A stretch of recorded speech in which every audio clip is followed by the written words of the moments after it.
Servir sans faillir.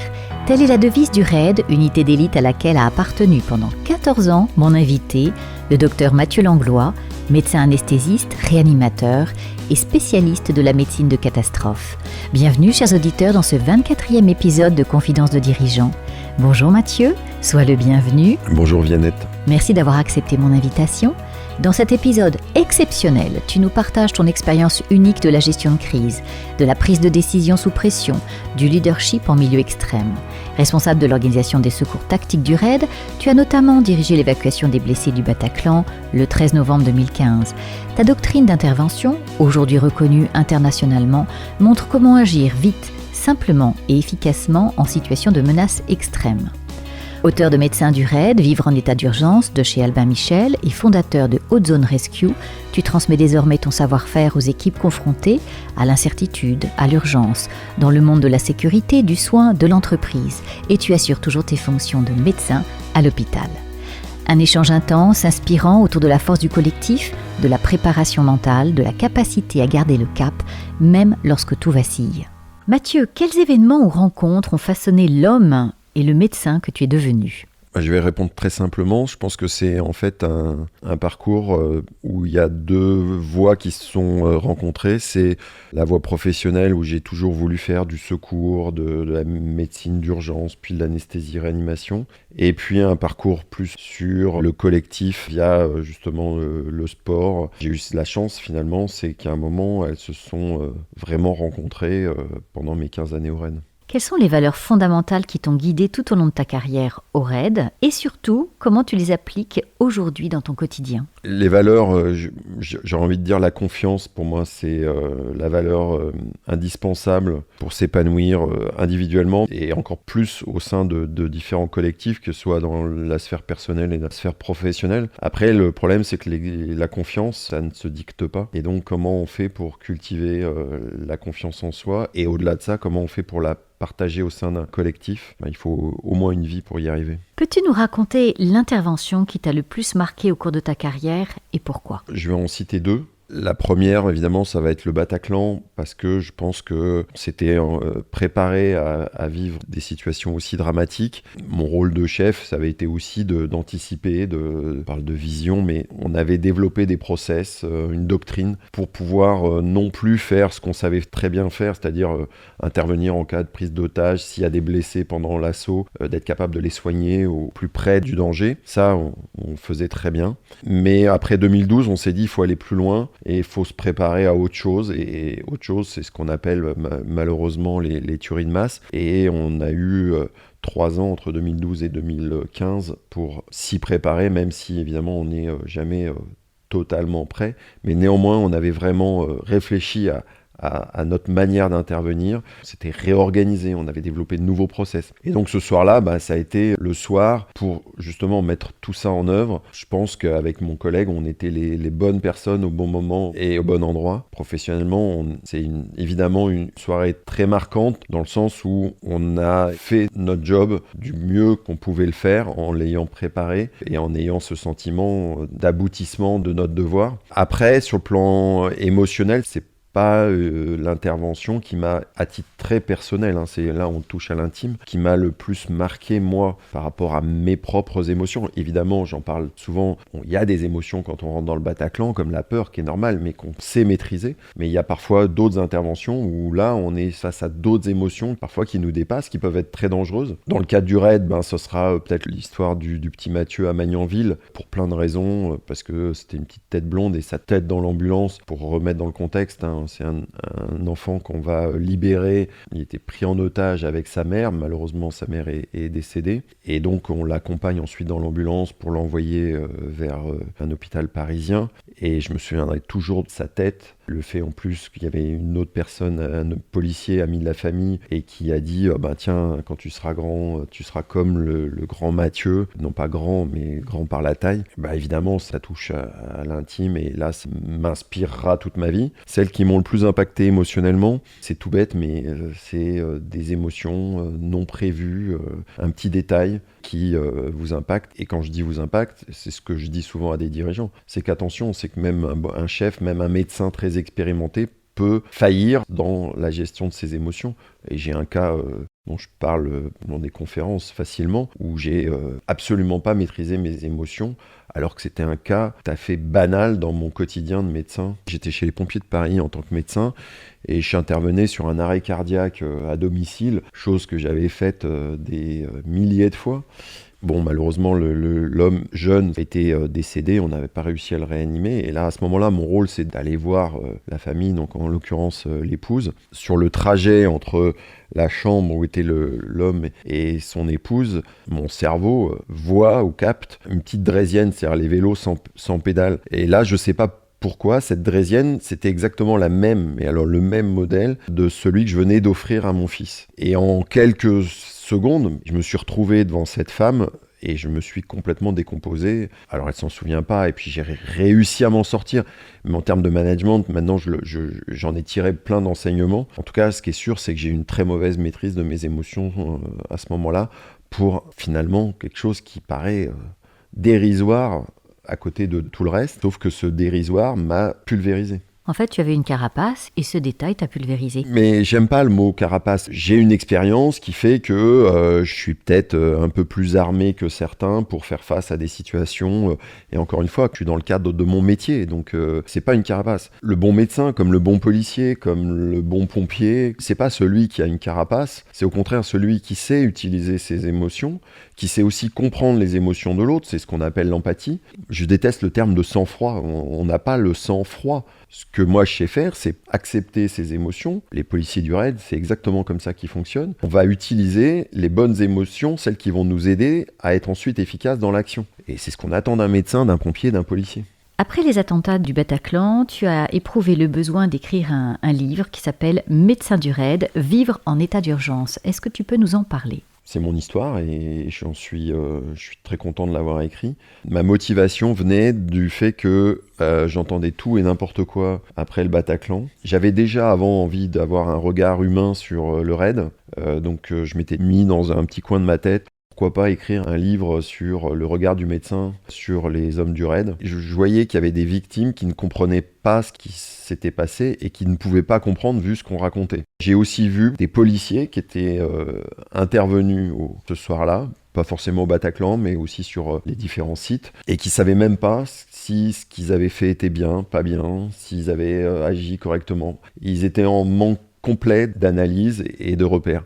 Et je m'étais dit, mon rôle de médecin, je suis anesthésiste réanimateur, j'ai été confronté quand même à des moments difficiles et j'ai toujours pensé que le rôle du médecin, avec des mots de médecin, l'empathie du médecin, c'est d'expliquer, y compris l'indicible, y compris malheureusement des maladies dont on sait très bien que l'issue sera fatale, d'annoncer des morts. Bon, c'est notre métier et c'est indispensable. Ma motivation pour le livre est venue de ce constat. Jamais, en particulier les victimes, vont arriver à accepter l'inacceptable, mais à imaginer un avenir si on ne leur explique pas ce qui s'est passé. Si je bascule après dans le monde, parce que tu as créé une société qui s'appelle... Haute-Zone Rescue. Voilà. Et pourquoi ? Parce que dans les process qu'on a créés justement pour faire face à des situations comme ce soir du 13 novembre, on parle de compétences et pour que tous les acteurs travaillent. Et donc le RAID, on était en charge de la zone rouge, la zone sous le feu, la zone de danger. Et en anglais, on parlait de haute zone. Et donc j'ai gardé... à force de faire des conférences, parler de haute zone, je me suis dit, mais en fait, finalement, la haute zone, c'est la zone rouge où il ne faut pas aller parce qu'il y a beaucoup de dangers, que la menace est forte, que l'incertitude, que les émotions, que tout ça. Et comment, justement, on permet à un collectif de sortir de cette zone rouge ou haute pour aller vers quelque chose de beaucoup plus calme et remettre un cadre. Et alors, qu'est-ce que tu y fais dans cette société ? Je fais principalement des conférences. Les conférences, c'est inspirant. L'idée, c'est de non pas expliquer à des managers ou à des dirigeants leur métier, mais c'est de partager à travers mon expérience, qui est singulière, ça c'est sûr, mais dont je suis persuadé qu'il y a énormément de transposition à l'entreprise. Et donc, c'est faire ensemble des passerelles. Moi, je fais un effort pour rendre tout à fait compréhensible et de pas rester sur les compétences trop techniques de mon métier. Et j'essaie d'inviter les dirigeants, les managers à faire aussi eux un effort en disant mais attends, qu'est-ce qu'il essaye de nous raconter à travers son histoire. Alors ça se fait au niveau de conférences. Je fais ça avec des gens avec qui je travaille. Certains sont d'anciens du RAID. Mais pas uniquement, travailler sous forme d'ateliers, de workshops, pour voir quel est l'impact de l'incertitude sur un collectif, qu'est-ce que le leadership face à l'incertitude, quelle est l'importance d'une décision sous stress, et puis un sujet aussi sur lequel on travaille beaucoup, qui est comment on apprend de toutes ces situations, faire des REX ou des RETEX, c'est une notion, je pense, indispensable. Oui, tu reviens dessus énormément et je pense qu'on en aurait tous du fruit à sortir ou à tirer. Quelles compétences clés as-tu développées au RAID qui pourraient être appliquées justement dans la gestion d'une entreprise en crise ? Moi, j'aime bien lier l'exigence à la confiance. C'est-à-dire être exigeant au départ, et je parle d'une dimension collective, elle n'est pas hiérarchique. J'étais chef des médecins, j'ai jamais tenu un tableau Excel avec les heures de présence, est-ce qu'on participe à tel exercice ou pas, est-ce qu'on va s'entraîner avec les policiers, est-ce qu'on fait tout un tas d'exercices qui font qu'on va être opérationnel, mais on savait qu'on partageait cette même exigence. Et le rôle du chef, c'est de mettre le niveau d'exigence au niveau indispensable pour créer de la confiance au sein du collectif. Et en fait, le marqueur, c'est la confiance. Est-ce que la hiérarchie, est-ce que chaque opérateur du RAID, est-ce que quand on est en intervention, on a confiance en toi ou pas. Et ça s'improvise pas, ça s'invente pas. On l'a ou on l'a pas. Et vous pouvez toujours hurler et décréter, ça marchera pas. Et donc moi, mon rôle, et c'est comme ça que maintenant j'essaie de continuer, que ce soit sur Haute-Zone ou sur mon activité à l'hôpital, c'est de partager une exigence qui presque est invisible. En fait, rendre le contrôle invisible au profit de la confiance. Comment bâtir et maintenir la confiance d'une équipe dans des moments de chaos ? Si je reprends le Bataclan, c'est trop tard. La confiance, elle vient de tout le travail en amont, et là, il y a tout. Pourquoi le sport est important au RAID ? Parce que c'est un moyen de cultiver ces liens-là. On ne fait pas du sport... alors oui, il y a la dimension opérationnelle, il faut être en forme physiquement. Pour les médecins, on n'a pas besoin de porter un bouclier, mais on a quand même du matos. C'est quand même le Bataclan, physiquement, pour les médecins, c'était très dur. Donc oui, il y a une préparation physique pour ça. Tu peux en parler justement, parce que je pense que nos auditeurs ne savent pas à quel point tu es harnaché, tous les 20 kilos que tu portes, le casque aussi. En fait, la difficulté, c'est toute la problématique dans le recrutement des médecins. C'est-à-dire que le médecin du RAID ou le médecin au SAMU ou le médecin au bloc opératoire, ça, il fait le même métier, il soigne les hémorragies, on a les mêmes médicaments, les compétences techniques ne changent pas beaucoup. Ce qui va énormément changer, c'est comment on va exercer notre métier dans un environnement qui là n'a plus rien à voir. Il y a des contraintes, par exemple physiques, de se mettre à plat ventre, de se relever, d'extraire des blessés, de mettre des garrots, de faire notre métier avec 30 kilos sur le dos, avec un casque, c'est ultra éprouvant. Et ce soir-là, ça n'a pas été fait juste une fois, ça a été fait des dizaines et des dizaines de fois. Donc j'ai rarement été aussi vidé physiquement dans le cadre de mon exercice professionnel, ça c'est une certitude. Après, dans les contraintes, il y a un truc qui moi me tient à cœur, c'est que la contrainte pour moi la plus importante pour un médecin, c'est qu'il passe d'un environnement où il est Dieu sur terre. Hein. Le médecin à l'hôpital, il a une légitimité qui repose sur son statut. Il a un beau badge, il va mettre un stéto autour du cou et terminé, fin de la discussion. Personne va remettre en question, en tout cas dans l'action, sa légitimité. Au RAID, c'est impossible ça, c'est-à-dire qu'ils en ont franchement rien à faire de vos compétences techniques, ils vont chercher autre part.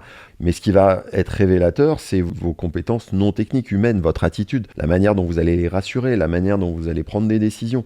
Évidemment, c'est lié à votre maîtrise technique, mais c'est pas suffisant. Dans notre process de recrutement, il y avait différents prérequis avant pour avoir avoir quelques quand même garanties. Mais après, quand on les mettait à l'épreuve, ce qu'on regardait, c'était finalement pas du tout la maîtrise technique. C'est comment ils allaient nous rassurer, comment ils allaient décider, comment ils allaient se comporter dans un environnement qui est absolument pas serein, pour au contraire apporter cette ce leadership et cette sérénité. Vous alliez tous vous réconforter aussi, parce que ça c'est une des façons de se ressourcer après tous ces moments difficiles, ces moments de convivialité que tu appelles l'omelette. Alors l'omelette, elle existait avant et je pense qu'elle existe toujours. C'est un moment de convivialité, on travaille souvent la nuit. C'était un petit peu un moment de partage, qui n'est pas le débriefing, hein, qui n'est pas encore moins les rétex. Ça, c'est un moment vraiment de convivialité. Passer un bon moment tous ensemble après une opération. Mon seul regret, c'est après le Bataclan, j'y ai pas été, alors c'était pas l'omelette, hein, mais il y a une salle club où on peut se retrouver et c'est ce qu'ils ont fait. Sauf que moi, j'ai eu la mauvaise idée de vouloir aller à l'hôpital où je travaillais, c'est-à-dire à la Pitié-Salpêtrière. C'est pas la meilleure idée que j'ai eue. C'est vrai que c'était certainement un moment très éprouvant. Dans les situations les plus critiques, comment communiques-tu efficacement avec ton équipe et les autres unités ? Je crois beaucoup au non-verbal plus qu'au verbal. C'est-à-dire que pour montrer qu'à la fois on est empathique mais déterminé pour pouvoir guider dans l'action, ça passe énormément par une communication non-verbale parce que les mots, on fait souvent beaucoup de conneries. Ils peuvent avoir des conséquences quand on est face à des émotions extrêmes, quand on est face à de l'incertitude totale. Les mots, tension. Alors que l'attitude, c'est le meilleur moyen de rassurer et meilleur moyen aussi de montrer de l'empathie. Quels enseignements tires-tu du RAID sur la gestion des conflits et la négociation qui pourraient être transposés au monde du travail ? Alors, la négo, on en fait tout un plat, si je peux me permettre l'expression, mais c'était Christian Proto, qui était le fondateur du GIGN, avec qui j'en parlais et qui disait un peu la même chose. La négo, c'est un outil, particulièrement un outil d'écoute, au service de l'ensemble de l'unité, que ce soit le RAID ou le GIGN. Je pense qu'un médecin, un policier, un pompier, confronté à des situations tendues, des émotions, fait de la négo sans le savoir forcément. Pour moi, la négo, par rapport à une relation, par exemple, patient-médecin, il y a un côté presque manipulation, dans le sens où, alors je sais qu'ils détestent le terme, hein, mais l'idée c'est de se dire, voilà, je vais amener la personne vers l'objectif qui est le mien. Donc là, on revient sur la détermination. C'est pas le forcené qui va décider de l'issue. La stratégie et l'objectif, c'est pas lui qui l'impose. Mais tout le rôle de la négo, qu'on retrouve finalement dans la relation parfois patient-médecin, c'est de l'amener vers un objectif pour qu'il pense que c'est son objectif. Et pour ça, on parle de paliers, il y a l'écoute évidemment est très importante, mais on travaille beaucoup par paliers. C'est-à-dire que ça se fait pas de façon linéaire. Tiens, au fait, ton objectif c'est de sortir, ou le patient, tiens, votre objectif c'est d'accepter telle décision, c'est-à-dire de vous faire opérer ou d'accepter tel traitement. Non, quand c'est compliqué, il faut être plus malin que ça. Le négociateur va être celui qui va nous aider, si ça marche, à amener le forcené vers l'objectif. Après malheureusement avoir vu le pire de l'humanité, et puis même beaucoup de comportements qui visiblement t'ont fait du mal, comment parviens-tu à préserver une forme de sérénité et d'équilibre personnel ? Parce que j'ai vu aussi le meilleur, probablement. Le pire de l'humanité, si c'est l'action terroriste dans le Bataclan, oui, c'est-à-dire que c'est pas le pire de ce qu'on peut imaginer, mais on était préparé. Moi, en tant que médecin, on s'était préparé. C'est vrai pour toutes les interventions qu'on fait. Et c'était vrai aussi pour ce soir-là. On fait abstraction de toute cette horreur humaine. On est concentré à 100% sur l'exercice de notre métier. On prend les émotions des victimes, des gens qu'on contacte, des policiers dont on avait besoin pour nous aider à évacuer les blessés. Ça, c'est les émotions qu'on va utiliser. Après, le contexte dramatique, pourquoi ces gens ont fait ça, tout ça, quand on est dans ces genres d'interventions, on n'y pense absolument pas, comme quand on intervient sur un forcené. Il faut savoir que les médecins du RAID, quand il y a un forcené qui a parfois tué sa femme, des enfants, ça, on est tous pères de famille, ça peut être extrêmement dur. Mais que ce soit les policiers ou nous, il faut absolument qu'on soit concentré sur notre métier, prendre les bonnes émotions qui vont nous aider, mais pas se faire impacter par tout un environnement émotionnel, politique, social, qui va nous perturber dans l'exercice de notre métier. Les policiers du RAID, même quand c'est l'horreur absolue, ce qu'ils veulent, c'est arrêter vivant, mais un forcené, un preneur d'otages qui a commis parfois des choses absolument abjectes, la mission est remplie de façon la plus optimale possible quand il est arrêté et rendu à la justice. Tu avais un cas dans ton livre, effectivement, c'est Mohamed Merah. Alors Mohamed Merah, il a été neutralisé. L'idéal aurait été de pouvoir le conserver. Oui, en tout cas, on a tout fait, et le patron du raid, Maury de Hautlock, à l'époque, a tout fait pour essayer de l'interpeller vivant. C'est ce jour-là qu'on s'est rendu compte que c'était strictement impossible. C'est vrai que c'est quand même un sacré parcours quand tu racontes tout ça. Émotionnellement, c'est fort. Les blessures psychologiques sont souvent tabous dans ce monde, alors à la fois militaire, mais aussi de la police. Et il y a certainement des bagages que l'on trimballe comme ça toute sa vie. Comment toi, prends-tu soin de ta propre santé mentale ?